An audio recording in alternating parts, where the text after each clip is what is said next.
giving you a positive attitude for a challenging task. That's the goal every Sunday morning. With my conversations with Janine Bryant of Changing Spaces SRS, we are here for easy right-sizing. Good morning, Janine. Good morning, Dale. Hello. I first thought a closet would be a good starting point for reorganization. That's what our conversation focuses on, is getting rid of stuff, reorganizing. But then I spun that around and thought, well, a closet can be intimidating with piles of stuff, boxes of stuff, hanger after hanger of too much stuff. So let's start there. Help people feel better about getting into their closet and doing some reorganizing. Absolutely, Dale. If there is a room that I know all about, it's closets, because at Changing Spaces SRS, we've been in a lot of closets, and we help our clients clean out and sort through and organize their closets. And, you know, anyone who's listened to this radio program for the last several weeks and months knows that I never start with organizing. I always start with purging, because there's no sense in organizing things that can just be gotten rid of altogether. And the fact of the matter is that most of us have just too much stuff in our closets. So that is what I wanted to talk about this morning, because I think it's a great place to really, like you were saying, change the whole trajectory of your day. Your closet is something that you go into, one of the first things you do when you wake up in the morning. And it can either be, you know, a calm, peaceful area, or it can be really a crammed, dusty, stressful thing. And it can make getting dressed a challenge. So today I want to talk about some ways that our listeners can get started sorting through, discarding, right-sizing their clothes so that they can feel great about their closet. Do you suggest categorizing? Yes, absolutely. So the first thing I think that people have to do is they have to figure out what exactly do they have in their closet. And the only way you can do that is by getting in there and actually taking a look at what you have. And it probably is going to entail you taking things out of your closet and putting things into categories. So the goal here is to purge the excess. And so we've got to understand what we have. So put all of your pants together, put all of your sweaters together, put all of your T-shirts together. And then I've talked before about the power of counting. I liken it to stepping on a scale and seeing just what that number is. It kind of helps you with a reality check. When you have categorized your clothing, maybe you've thrown it out on your bed, taken it out of the closet, and you count how many pairs of pants do I actually have. When you discover that you have 37 pairs of pants, that might be a light bulb moment that you need right there, right? It's kind of a reality check. And I always talk about, you know, setting a limit for yourself. And I'm not one to tell you what that limit is. You get to decide what that limit is.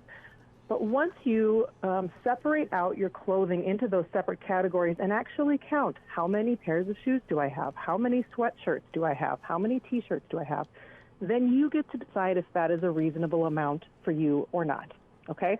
And if you feel like that the number of items that you have is unreasonable, then it's time to start purging, okay? If you have 35 pairs of pants and you think, well, that's ridiculous, I can only wear 7 pairs of pants in a week, then you can start weeding through, keep your favorite, you know, whatever you decide, maybe your favorite 15 pairs of pants, and let the rest go.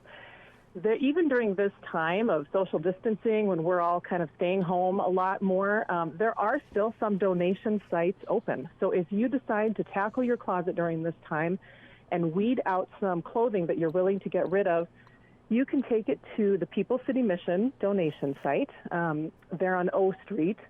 And then there are also a couple Goodwill locations that are open and still accepting donations. So you can get that excess stuff out of your home very quickly and easily still, even during this time of social distancing.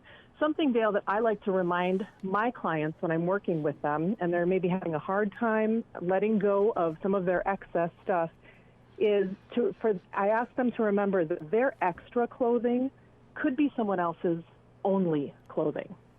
Right? And I think that's a powerful sentiment to share with them, because if you go through your front hall closet and you discover that you have 12 winter coats, maybe 5 winter coats would suffice, and maybe you can donate the rest. And boy, there's someone here in our city who could really use that extra winter coat that you've got. Say that one more time. Your extra clothing could be someone else's only clothing. I like that. Right? I like that a lot. That's powerful. For me, Janine, T-shirts are my weakness. Yeah, T-shirts. That's a man thing. It Yes, must be that's my a man husband, too. thing. So for me, what works is to try to answer the question, when was the last time this was worn? Yes, And if I absolutely. cannot remember, maybe it's time to get rid of it. Yeah. That helps me. Absolutely. So, a lot of people say that if you haven't worn it in the last 12 months, that you should let go of it. That's one great factor to think about. Something else that you can do is you can smell the item of clothing. If it smells musty, you've got me on the topic of T-shirts. My husband also has a ton of T-shirts.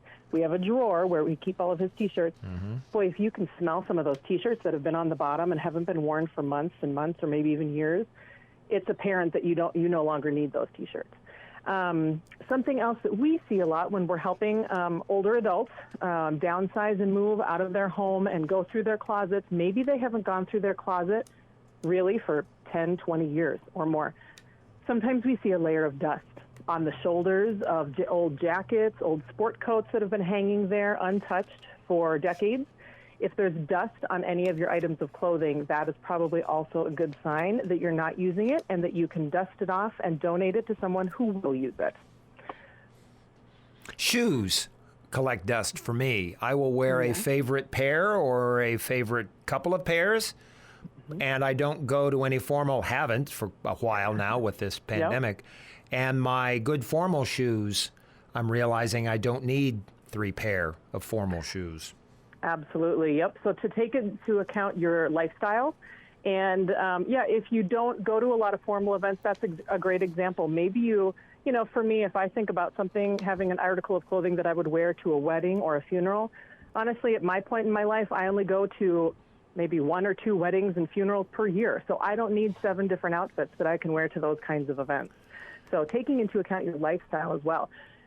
I tell you, that reminds me of a story that of a client that we worked with. This was several years ago now.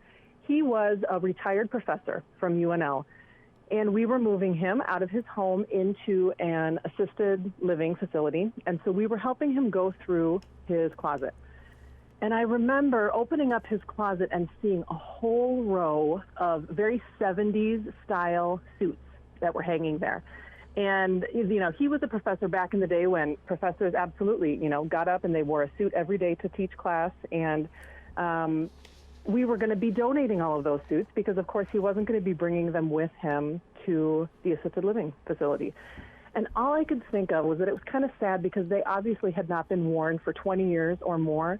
And I thought when we drop that off at the Mission or at Goodwill, the only things that those suits are going to be used for are maybe Halloween costumes, and then otherwise they're probably going to go in the trash or maybe to textile recycling. And it just really illustrated to me the importance of donating an item as soon as you're done with it, right? I mean, if he had maybe stopped wearing those suits in 1978, if by 1979 or 1980 he realized, hey, I'm not wearing those suits anymore, let's pass them along, someone else could have gotten more use out of them. But by keeping it in his closet for so many years, the items then lost their use. And so then they're no longer necessarily a blessing to the charity that you donate to. It's more of a burden, quite frankly. So that's something else to keep in mind, is to donate that clothing that you're done with sooner rather than later. There's no point in keeping it until it's so out of fashion that no one else can use it. How often do you suggest going through a closet? I think you should make it a habit of going through your closet at least once per year. And if you do that, if you stay on top of it, it's going to be a lot less stressful and it's a lot less overwhelming.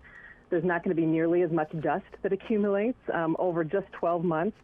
For me, I happen to do it twice a year. Usually when I switch I categorize my clothing into warm weather clothing and cool weather clothing. So spring, summer, fall, winter. I just go through the closet about twice a year. So once or twice a year would be my recommendation, and it makes the whole process a whole lot easier and less overwhelming. And then it does help me get the excess clothing that I'm no longer using out into the community where it can be used by someone else who has a need for it. I really need intervention because here's what I do, Janine. I take items from the closet and then put them in my dresser drawer. Mm-hmm. And then take things from my dresser drawer and put them in the closet. Well, the problem becomes then when your dresser drawers are full and your closet's full, right? So then Right. that is a sign that you've probably got more clothing than yeah. you really need. Yeah. And, to think about what items go well in dresser drawers. When we're moving a client, we talk about the things in your dresser are probably socks, underwear, pajamas, maybe T-shirts. And that's about it. And then the rest can be hung up. We work with so many clients, I tell you, where we open up the dresser drawers and there's just been miscellaneous stuff that's kind of shoved in there for years, and they're not really utilizing those drawers as well as they think they are. Janine, quickly, we have about a minute to go. What is your opinion about closet organizers, the systems that you can find now? Yeah, well, I think they're great. I've seen some beautiful ones. They help you to, I think, get more items in your closet, which can be good as long as those are items that you need. That's why I always suggest purging before you organize, because I want to make sure that people aren't organizing, 43 sweaters that they own. Because do you really need all 43 sweaters? Why don't we just keep your favorite 30 and we get rid of the 13 extra ones? And if you get rid of those extra ones, then maybe you don't need some fancy closet organizer so that allows you to cram even more into your space. You are absolutely right. Absolutely right. I think they're fun, but, proceed with caution would be my advice. Check out ChangingSpacesSRS.com to learn more about the services provided by Janine Bryant of Changing Spaces SRS. And you can always find out videos, right-sizing tips, resources by visiting Janine's website at EasyRightsizing.com. Janine, we'll talk next week. Great. Thanks so much, Dale.